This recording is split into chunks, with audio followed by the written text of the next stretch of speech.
नमस्कार साथियों, मैं प्रभु दयाल हंस, प्रवक्ता हिंदी, एक बार फिर आपके बीच उपस्थित हूँ। प्यारे साथियों, कक्षा 12वीं हिंदी की पाठ्य पुस्तक आरोह भाग 2 के गद्य खंड में दूसरा पाठ है बाजार दर्शन। यह पाठ लिखा है जैनेन्द्र कुमार जी ने।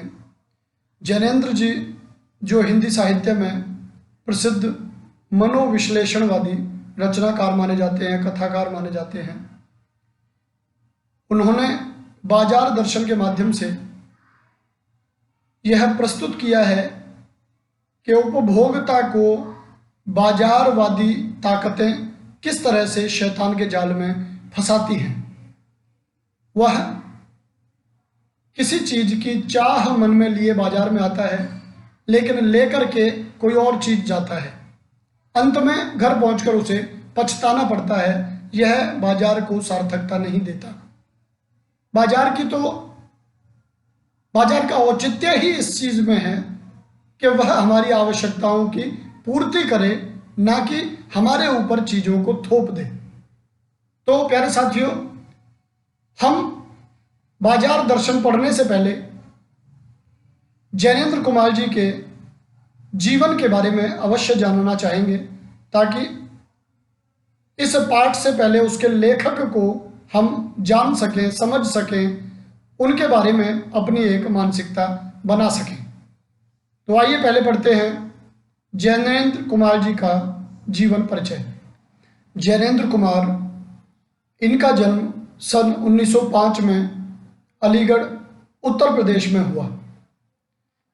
प्रमुख रचनाओं की यदि हम बात करें तो परख, अनाम स्वामी, सुनीता, त्यागपत्र, कल्याणी, जयवर्धन, मुक्तिबोध, ये इनके प्रसिद्ध उपन्यास हैं। वातायन, एक रात, दो चिड़िया, फांसी, नीलम देश की राजकन्या, पाजेब, ये इनके प्रसिद्ध कहानी संग्रह हैं।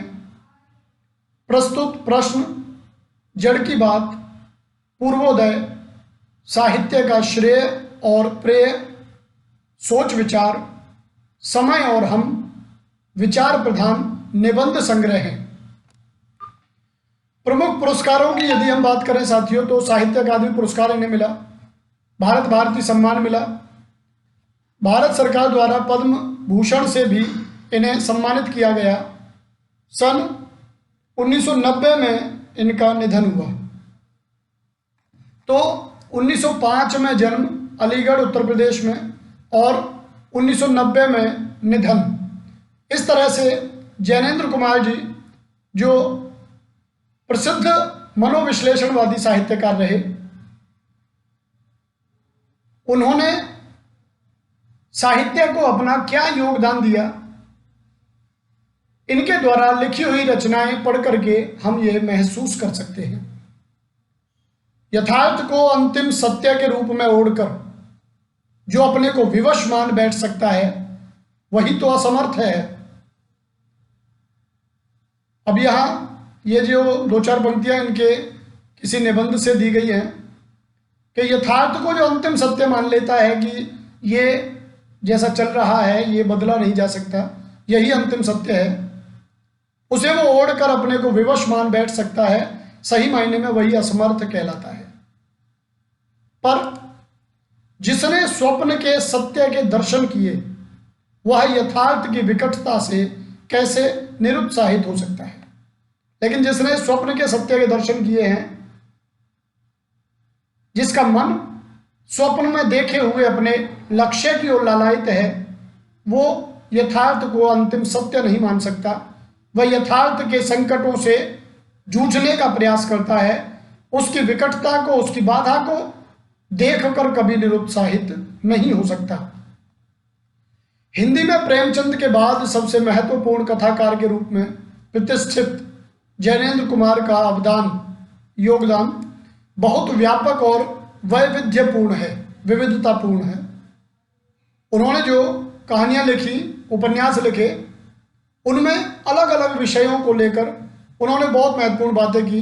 मानव मन की गांठों को टटोलने का उन्होंने प्रयास किया। अपने उपन्यासों और कहानियों के माध्यम से उन्होंने हिंदी में एक सशक्त मनोवैज्ञानिक कथाधारा का प्रवर्तन किया। मनोवैज्ञानिक कथाधारा के बारे में मैं आपको बता दूं, हमारे यहाँ ये 3 साहित्यकारों को मुख्यतः मनोवैज्ञानिक कथाकार माना जाता है, मनोविश्लेषणवादी कथाकार माना जाता है, जिनमें पहले हैं जैनेन्द्र कुमार, दूसरे सच्चिदानंद हीरानंद वात्स्यायन अज्ञे और तीसरे इलाचंद्र जोशी। तो परख और सुनीता के बाद 1937 ईस्वी में प्रकाशित त्यागपत्र ने इन्हें मनोवैज्ञानिक उपन्यासकार के रूप में प्रभूत प्रतिष्ठा दिलाई, बहुत अधिक। इसी तरह खेल, पाजेब, नीलम देश की राजकन्या, अपना अपना भाग्य, तत्सत जैसी कहानियों को भी कालजयी रचनाओं में शामिल किया जाता है। तो अब यहाँ ये 2-3 चीजें आप जरूर देखें, परख और सुनीता। परख इनका सबसे पहला उपन्यास है, उसके बाद सुनीता आया 1937 में। जब त्यागपत्र आया, बहुत छोटा उपन्यास है लेकिन बड़ा महत्वपूर्ण उपन्यास है, मनोवैज्ञानिक उपन्यास है ये, और सही मायने में इस त्यागपत्र ने ही इन्हें प्रतिष्ठित किया, लोकप्रिय बनाया। इसी तरह इनकी कहानियों में खेल, पाजेब, नीलम देश की राजकन्या, अपना अपना भाग्य और तत्सत तो 12वीं के सिलेबस में भी रही है पहले, कई साल पहले। तो इनको कालजयी रचनाओं के रूप में मान्यता मिली हुई है। कथाकार होने के साथ साथ जैनेन्द्र की पहचान अत्यंत गंभीर चिंतक के रूप में रही। बहुत सरल एवं अनौपचारिक सी दिखने वाली शैली में उन्होंने समाज, राजनीति, अर्थनीति एवं दर्शन से संबंधित गहन प्रश्नों को समझाने की कोशिश की। अपनी गांधीवादी चिंतन दृष्टि का जितना सुष्ठु एवं सहज प्रयोग वे जीवन जगत से जुड़े प्रश्नों के संदर्भ में करते हैं, वह अनंत दुर्लभ है। तो एक ये भी यहाँ स्पष्ट हो जाता है कि उनकी जो चिंतन दृष्टि है वो गांधीवादी है।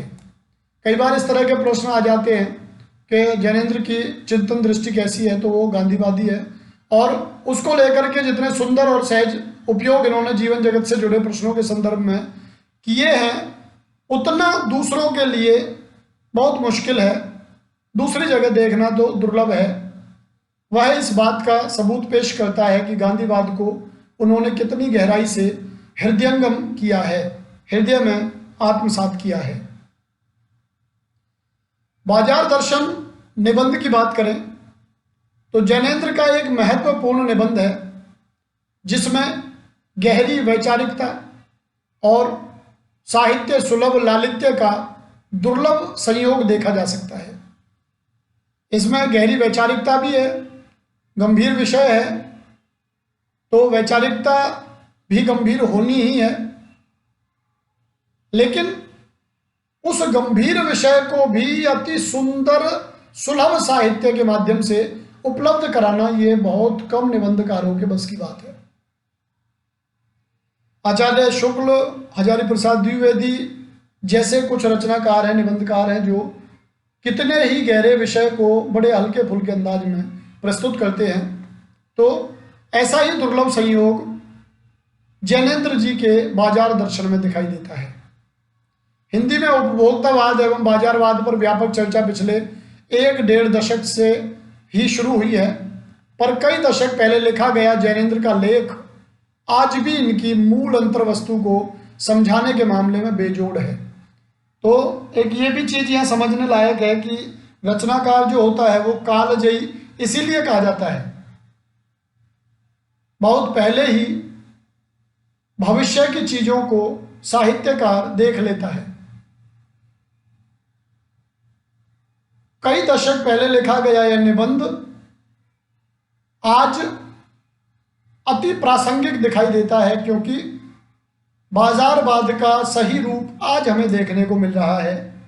आज जिस बाजारवाद की बात जैनेन्द्र कई दशक पहले कर चुके हैं, सही मायने में आज वो केंद्रीय बिंदु के रूप में विचार विमर्श का केंद्र बनकर के हमारे सामने आया है।